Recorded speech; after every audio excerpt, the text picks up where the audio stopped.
Star Wars Episode 8, Legacy of Darkness. Chapter 1, Ashes of the Empire. On the run, a month has passed since the violent incident at the Senate Annex on Coruscant, where hidden forces within the New Republic were discovered in the shadows. Haunted by his actions, Ben Solo finds himself in exile after the murder of his father. Now a fugitive alongside Rey, Finn, and Amana, they travel toward the edge of Imperial Remnant space in a stolen sect shuttle, pursued by enemies on all sides. Hot on their trail, Jedi Grandmaster Luke Skywalker ventures toward the border, desperate to find his nephew and uncover the truth behind the forces now moving in secret. Meanwhile, back on Coruscant, Mara Jade and Ahsoka Tano push for answers, only to find their investigation buried beneath layers of secrecy and obstruction. As the search intensifies, a single shadow looms behind it all, and every path seems to lead back to Master Naros Salar.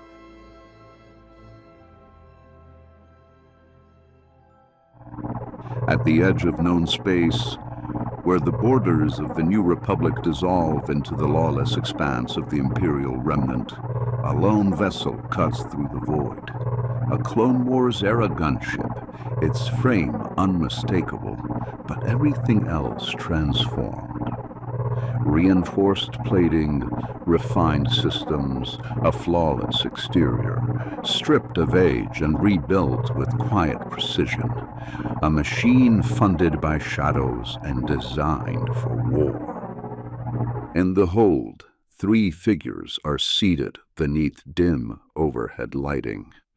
Rey, Finn, and Ben Solo, separated not by distance, but by silence. We're approaching the outer boundary. Another few minutes and we'll be right up against Remnant space. That's as far as this thing can take us. Both Rey and Ben remained silent to that statement, but for very different reasons. Ben looks as though he didn't even hear what was said, while Rey is almost lost in it, calculating, adjusting, searching for the next move.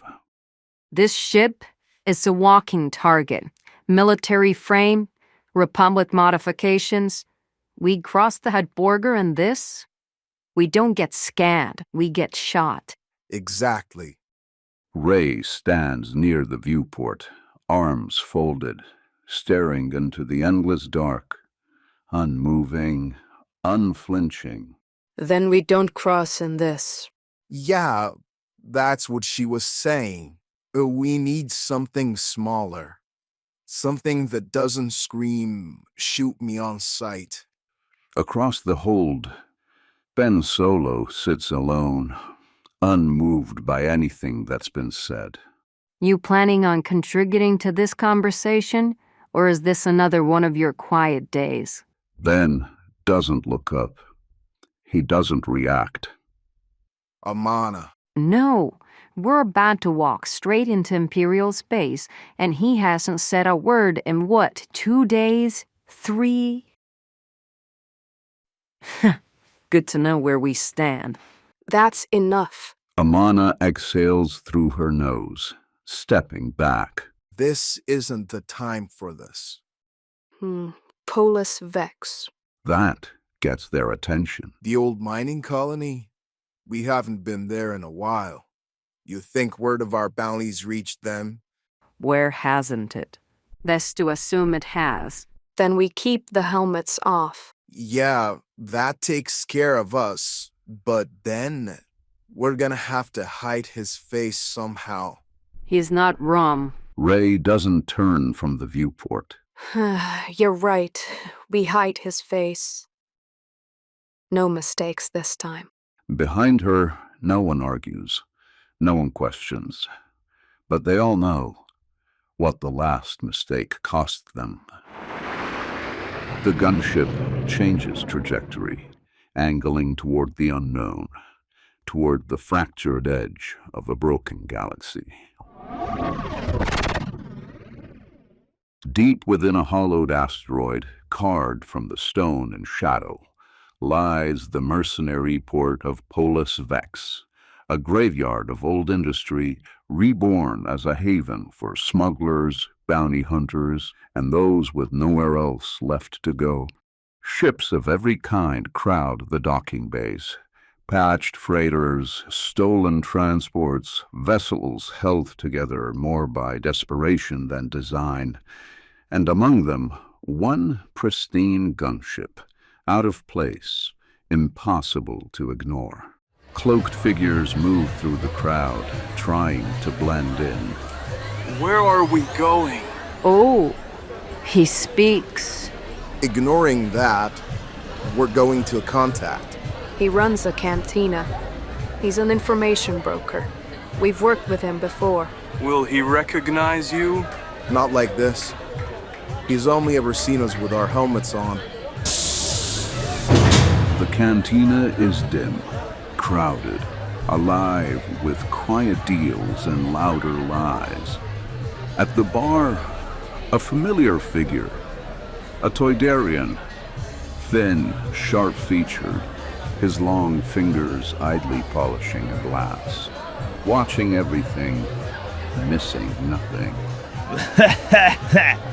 Let me guess. You're the ones who just landed that modified LAAT gunship. Mighty fine piece of work, that. Shame about the crew, though. And their fashion choices. Cloaks, hoods. You've managed to make yourselves more suspicious than a squad of stormtroopers. I'm impressed. We're not here for commentary. Oh, of course not. You're here for business. So, what are you looking for? We're looking to trade Trade? our gunship for something that can get us into Imperial Remnant space. That is unfortunate. Unfortunate? I would love to take that beauty off your hands, truly. But at the moment, I don't have any ships available for trade. From beneath the hood, a pair of eyes lift, cold, burning, not with rage directed outward, but inward. On second thought, perhaps I can help you after all. I may not have a ship for trade, but I can arrange transport. Where to? That depends. Where are you trying to go? Mustafar. Ah, yes. I can arrange that. No problem. I know a man. Well, two, actually. But, what you're asking for, it's not without risk. And it won't be cheap. What's the price? The gunship. No questions asked. Ray doesn't hesitate. Done. Finn glances at her, but says nothing. Pleasure doing business with you. I'll make the arrangements. You'll have your ride soon enough. And just like that, their only way back is gone. And all that remains is the path forward. High above the endless cityscape of Coruscant, where power speaks in quiet voices and truth is buried beneath procedure, two Jedi seek answers. Mara Jade and Ahsoka Tano, standing across from two men who hold influence over the very system they now question. Senator Draven Kor and Admiral Voss Tyne. We're requesting clearance to revisit the crime scene, the annex chamber. Of course, naturally. Proper channels must be observed. We will submit your request immediately. Though I'm afraid there's no telling how long approval may take. A delay disguised as procedure. The recording that was shown to Master Skywalker, the audio was corrupted. Have you made any progress restoring it? Unfortunately, no. We've had our best technicians reviewing it. But so far, nothing. Of course, you will be the first to know if that changes. Another wall, polite, impenetrable. You were there. What happened? Oh, yes. Though I wish we hadn't been, We escaped at the start of the incident. and even that was far too much. Poor General Solo. Killed by his own son. The boy was unhinged. No explanation and no justification. There was no reasoning with him. He entered with hostile intent. And went straight for his father. Their accounting of the event sounds like a rehearsed song, one chorus leading straight into the other. Mara and Ahsoka exchange a glance, brief but subtle. They don't believe a word of it. We see. Then we'll await clearance. Let us know the moment we're authorized to revisit the chamber. Of course. You have our full cooperation. A lie spoken with perfect confidence. Only once they're out of earshot does the silence change. Mara pulls out a hollow communicator from her robe, and as she presses a button, a familiar figure resolves in blue light. Jedi Grandmaster Luke Skywalker. Mara, Ahsoka. We're getting nowhere. Every request is delayed. Every answer is incomplete. They're stalling us. I had a feeling. I'm close now. Close? The border. Imperial remnant space. Even through the hologram, the weight of that statement lands. Luke. I can feel him. Ben's out there. But there's a problem. Of course there is. If I cross into remnant space openly, as myself, It becomes a political incident. Or worse. exactly. I can't go in as Luke Skywalker. Then don't. You've done more with less. I'll have to keep my identity hidden. Find another way in. Be careful. You too. We'll keep digging here. Good. May the Force be with you. And with you, my love. The light fades, and two Jedi stand alone, with questions they're not allowed to ask, and answers they're not allowed to find. A world of fire and ash, but not the one that we knew. The surface of Mustafar still burns, rivers of molten rock carving through blackened earth. But something has changed. The land is healing. From the ash, charred growth begins to emerge. Twisted trees, blackened and fragile, reaching through the smoke-choked air. A fiery river casts its endless glow across the scarred world, its light flickering through the skeletal remains of a forest reborn from ruin. And above it all, a city rises from the remains of war. The broken hulls of fallen star destroyers, stripped and repurposed, fused together into a sprawling, unstable labyrinth of steel, and towering over it, a dark spire of obsidian, ancient and unyielding, the castle of Darth Vader. Darkness. Inside the cargo hold, hidden beneath layers of steel, 4 figures wait. We've stopped. Engines are down. So either we've arrived, or this is where it ends. Weapons. Be ready.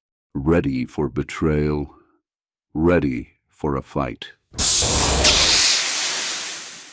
But no ambush comes, only the harsh reality of Mustafar, and in the distance, the towering shadow of Vader's castle, watching. Das dos nipa. Agualinga. We appreciate the ride. Rey, Ben, and Amana walk past the pilots as if they weren't even there, their focus fixed ahead on safety and on survival. They move through the city, keeping to the edges, back alleys, shadowed paths between rusted hulls and exposed wiring, trying to blend in without ever truly belonging. This is not the empire of old. This is what remains. Is it like this everywhere? Almost. Only a few districts around the very tower look any better. Ben looks around him, taking it all in. The hunger, the decay, the desperation. No one deserves this. I wonder how many of them were even involved in the war effort. We were pushed to the outer rim.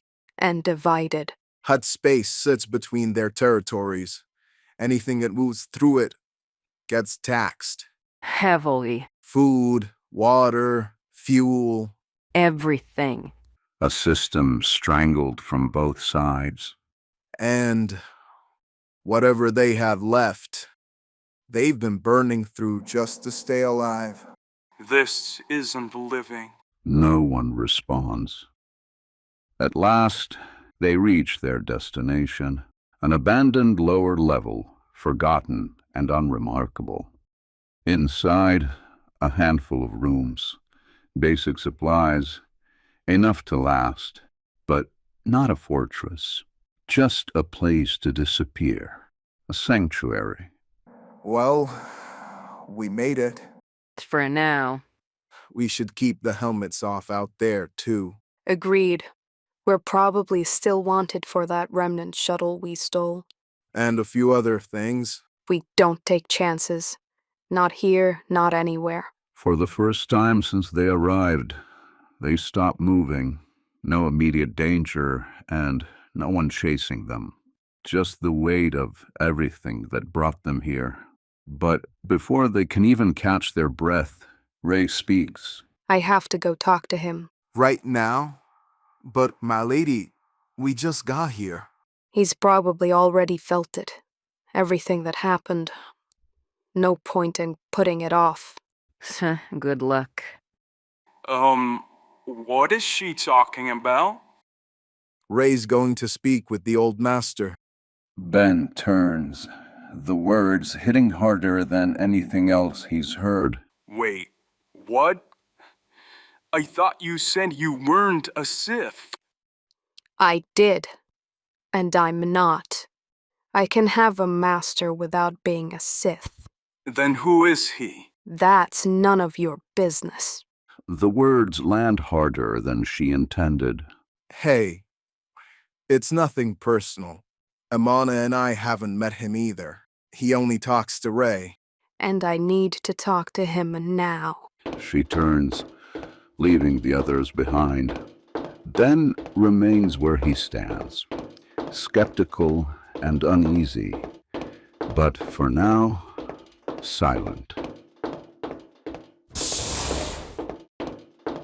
Inside the chamber, the room is dark, bare, and at its center a pedestal, and resting upon it a blade of legend, the Darksaber. Ray steps forward and lowers herself to one knee. I have returned. Oh, the master. The air itself distorts, as if reality struggles to hold its shape. From the blade, a presence emerges, an apparition of fire and shadow, burning orange against the darkness. The spirit of Darth Maul. I am very displeased with you, my apprentice.